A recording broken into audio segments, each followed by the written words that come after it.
Бүгінгі саннан көретіндеріңіз, Ринат Зайытов қазақ па, ұйғыр ма деген сұрақ көптің көкейінде жүр. Қазір айтамын. Мен Қазақстанның баласы емеспін.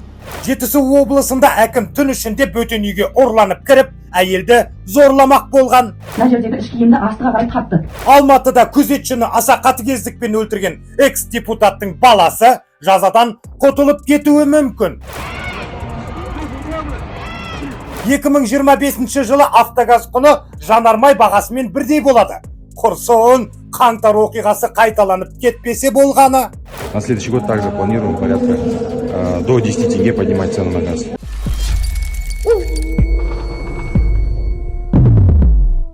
Ассалаумағалейкум, қасқыр мінез қазағым, назарда Жан Ахмадиевулдарыңыз. Білесіздер, мәжіліс депутаты Ринат Зайытов қазақ па, әлде ұйғыр ма деген әңгіме бұрыннан бері көптің аузында жүр. Жасыратыны жоқ, Зайытов өзін ұйғырмын деп тікелей айтпаса да, ымдап тұспалдайтын. Оған мысал күні кеше өткен парламент отырысындағы Ринаттың мына бір сөзі. Президент Қасым-Жомарт Кемелұлы Тоқаев ассамблеяның сессиясында анық айтқан: әркімнің патриоттық деңгейі мемлекеттік тілге деген құрметімен өлшенеді деген. Бәлкім Евгений Кочетовқа, не болмаса Роман Васильевич Склярға, тіпті Ринат Рифқатұлы Зайытовқа да кешірілетін шығар. Бірақ атасының аты Әміре, өзінің аты Азамат, атасының аты Біржан, өзінің аты Ержан деген азаматтарға мына жерге келіп шүлдірлеп тұрған жараспайды. Сосын басында екі сөйлем қазақша айтып, артында екі сөйлем қазақша айтып, өтірік мүсіркеп, біздің мемлекеттік тілді қорламауларыңызды сұраймын. Шынында да атасының аты Нұржан, өзінің аты Ержандар қазақшаны қатыра алмай жүргенде Ринат Рифқатовичтердің қазақ үшін жасап жатқан жұмысы жетіп артылады. Байқайсыздар ма? Біз адамның ұлтын айтып, айыптау арқылы өзімізге кір жуытқымыз келмейді. Мысалы, Ринатты ұйғыр, ал Қонаевты татар дейміз. Неге? Себебі біз қазақ асыл текті ұлт дегенге масайғанды жақсы көреміз. Соған сенгіміз келіп тұрады. Сол үшін бір тұлға деп таныған адамымыз шалыспасса жетім қозыдай ұлтын бөліп, соңында оның әйелі орыс болған, туысы өзбек болған деп әйтеуір жамандықты әкелген басқа ұлт деп айтуға мәстірміз. Айтайын дегенім, батырларымызды бағалайық, қаһармандарды тарихтан ғана іздемей, жанымыздағы қазаққа жанашитын жігіттерге көз қырымызды сала жүрейік. Қазағым, солар үшін жақтасып үйренейік. Сонда ғана болашақ ұрпағымыз тарихты оқығанда біз сияқты жылауға мәжбүр болмайды. Енді сіздерге сұрақ: адамның ұлты, оның туып өскен мемлекетін сүйуге, сол мемлекетті жақсы көруге кедергі бола ма, жоқ па? Төменде пікір жазып кетіңіздер, мен оқимын. Ұлт дейміз, қаны қазақ болса да, жаны қазақ емес жармеш шенеуніктер елімізде қаншама. Оған мысал Жетісу облысында ұлты қазақ әкім түн ішінде бөтен үйге ұрланып кіріп, әйелге тиіспек болған. Екі жарымдар шамасында өзі ұйықтап жатқан болғанбыз. Мына терезеге кірген, аккуратно алынған осылайынан тұр. Есікке кірген, получается, да? Диванды созып, мына жерде жаңағы 2 жарым жастағы ұлым, мына жерде жаңағы 5 жастағы ұлым, и мен жаңағы былайынан жатып едім. Былайынан жатқам. Мына жердегі іш киімді астыға қарай тартты.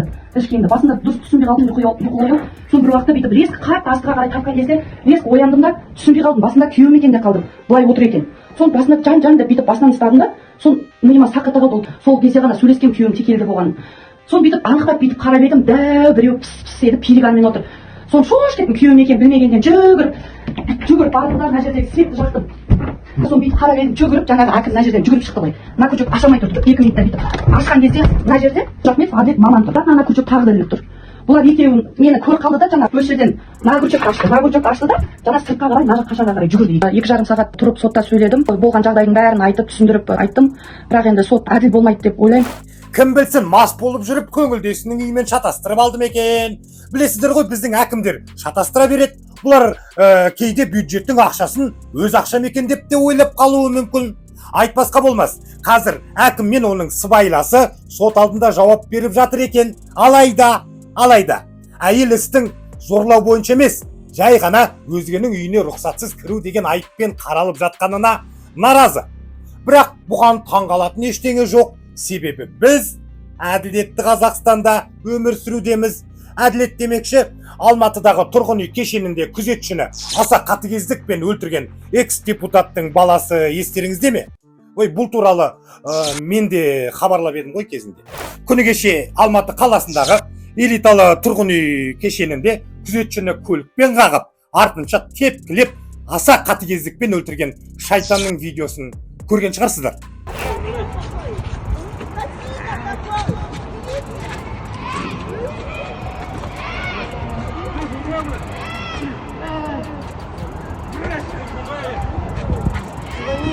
Охранникті аяусыз ұрып болған соң жаңағы зұлым 14-ші этаждан секірмекші болған. Алайда полиция оны құтқарып қалыпты.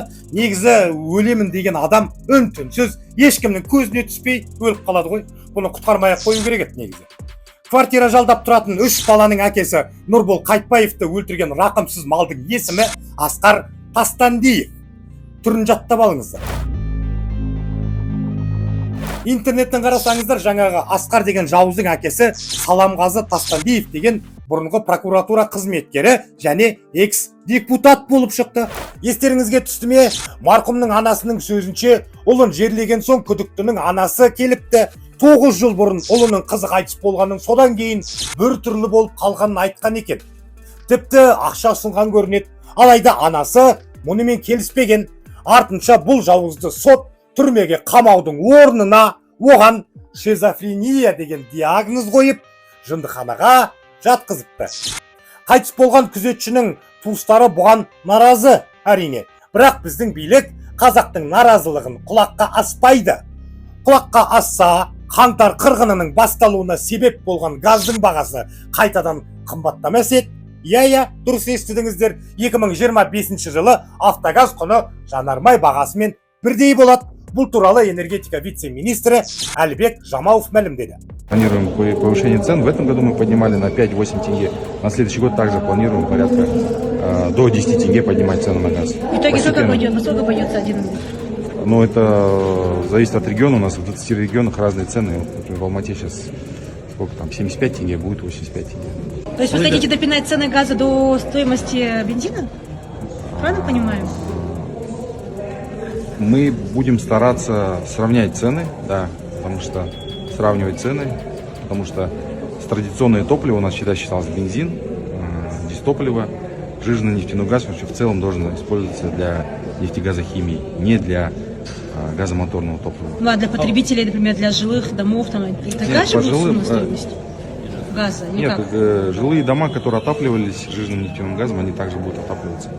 Елімізде осындай бардақтар күн санап көбейіп келеді. Енді сіздер айтыңыздаршы, мұның соңы қаңтар оқиғасының қайталануына алып келмей ме? Қалай ойлайсыздар? Пікір жазуды ұмытпаңыздар. Бүгінгі айтарым осы, қасқыр мінез қазағым. Мен бәріңізді жақсы көремін. Келесі кездескенше.